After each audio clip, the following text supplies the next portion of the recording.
அறிவலை நேயர்கள் அனைவருக்கும் வணக்கம். இன்று உங்களுக்காக பேச எடுத்துக்கொண்ட தலைப்பு அண்டை நாடு. வரலாற்று நிகழ்வுகளின் வரிசையில் இன்று நாங்கள் அண்டை நாடுகளின் பக்கத்து நாட்டு உறவுகளை பற்றி கூறுகிறோம். ஒரு மோசமான அண்டை நாடு ஒரு துரதிர்ஷ்டம். அதுவே ஒரு நல்ல நாடாக அமையுமானால் அதை விட அதிர்ஷ்டம் வேறு இல்லை. ஆமாங்க, நாடு மட்டும் இல்லை, வீடு அப்படித்தாங்க. இந்தியாவின் முதல் பிரதமர் நேரு கூறியது போல, நாம் ஒருவரை முற்றிலும் சார்ந்தோ அல்லது தனித்தோ இருக்க முடியாது. ஆனால் இவ்வுலகில் ஒருவருக்கு ஒருவர் சார்ந்து வாழ்கிறோம். ஆமாம் சுபா, இந்தியா அதிக மக்கள் தொகை கொண்ட நாடாக இருந்தாலும் ஏராளமான அண்டை நாடுகளுடன் எல்லையை கொண்டிருப்பதால் நட்புறவு மற்றும் நல்ல உறவு அவசியமாகிறது. நல்ல உறவை பொறுத்தவரையில் இந்தியா ஒரு நல்ல நிலையை கொண்டுள்ளது. பாகிஸ்தான், ஆப்கானிஸ்தான், சீனா, நேபாள், பூட்டான், பங்களாதேஷ், மியான்மர், இலங்கை, மாலத்தீவு போன்ற அண்டை நாடுகளுடன் வரலாற்று ரீதியாகவும் சமய, பொருளாதார, இன மற்றும் மொழியின் அடிப்படையில் நல்லுறவை கொண்டுள்ளது. மற்ற நாடுகளின் உறவை பற்றி கூறு சுபா. கூறுகிறேன். சீனாவும் ரஷ்யாவும் அதிக எண்ணிக்கையிலான அண்டை நாடுகளுடன் தனது எல்லையை பகிர்ந்து கொள்கிறது. சிந்துவெளி நாகரிகம் காலம் முதல் இந்தியாவும் ஆப்கானிஸ்தானும் மிக ஆழமான நட்புறவை கொண்டிருந்தன.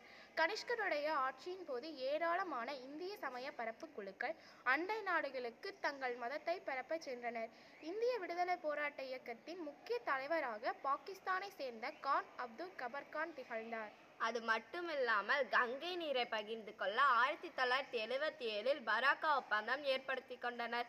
இந்தியாவிற்கும் வங்கதேசத்திற்கும் பொதுவில் உள்ள 54 நதிகளின் நலனை பெற இரு நாடுகளும் கூட்டுநிதி ஆணையம் ஏற்படுத்தியது. பூட்டான் இமயமலையில் உள்ள ஒரு சிறிய மன்னராட்சி நாடாகும். இடிமின்னல் நிலம் என அறியப்படும் ஏழ்மையான நாடாகும். B2B என்பது இந்தியா முதல் பூட்டான் வரை இருதரப்பு வணிகம் உறவாகும். இதனை இந்த இரு நாடுகளும் நல்ல முறையில் பராமரித்து வருகின்றன. நீங்கள் கேட்டுக்கொண்டிருப்பது அறிவலை. பேசுபவர்கள் பா. கீர்த்தி, சுபஹரிணி. புவியின் அமைப்பு, மக்கள் தொகை, மனித ஆற்றல், நாகரிக தொன்மை ஆகியவற்றின் அடிப்படையில் இந்தியாவுடன் ஒப்பிடுவதற்கு தகுதி வாய்ந்த நாடு சீனா மட்டுமே. இந்தியா மற்றும் சீனா கல்வி பரிமாற்ற திட்டத்தின்படி இரு நாடுகளும் ஏற்றுக்கொண்ட கல்வி நிறுவனங்களுள் உயர்கல்வி பயில தலா 25 மாணவர்களுக்கு கல்வி உதவித்தொகை ஆண்டுதோறும் அளித்து வருகிறது.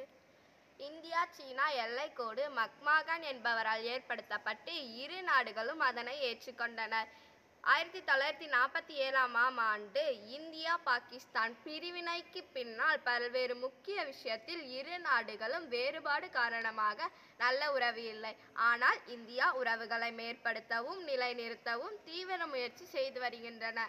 இந்தியா தகுதியுள்ள இலங்கை மாணவர்களுக்கு கல்வி உதவித்தொகை ஆண்டுதோறும் அளித்து வருகிறது. இந்தியாவின் நாளந்த பல்கலைக்கழக திட்டத்தில் இலங்கையும் ஒரு பங்குதாரர் ஆகும். அசோகர் புத்த மதத்தை பரப்புவதற்காக அவரது மகன் மகேந்திரனையும் மகள் சங்கமித்திரையும் இலங்கைக்கு அனுப்பினார்.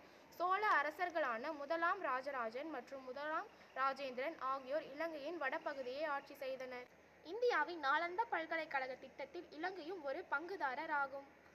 அசோகர் புத்த மதத்தை பரப்புவதற்காக அவரது மகன் மகேந்திரனையும் மகள் சங்கமித்திரையும் இலங்கைக்கு அனுப்பினார்.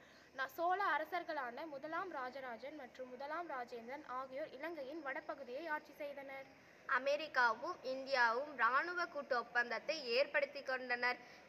பிரான்ஸ் நாட்டின் விண்வெளி ஏவுதளங்கள் இந்தியாவின் இஸ்ரோ அமைப்பினால் அமைக்கப்பட்டுள்ளன. இந்தியாவும் ஆஸ்திரேலியாவும் பல ஆண்டுகளாக திட்டங்களை செயல்படுத்தி வருகின்றன. ஜப்பான் நாட்டின் ஷிங்கன்சென் முறையில் இந்தியாவில் அறிமுகப்படுத்த முடிவு செய்தது. அதன் விளைவு டெல்லி மெட்ரோ ரயில் ஆகும். முறைப்படி அமைக்கப்பட்ட அமைப்பான நாசா, அணிசேர இயக்கம், சார்க், G20 மற்றும் காமன்வெல்த் போன்றவைகளின் உறுப்பினராக உள்ளது.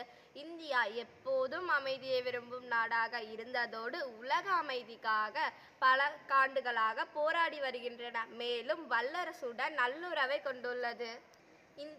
இந்தியா எப்போதும் அமைதியை விரும்பும் நாடாக இருந்ததோடு உலக அமைதிக்காக பல ஆண்டுகளாக போராடி வருகின்றன.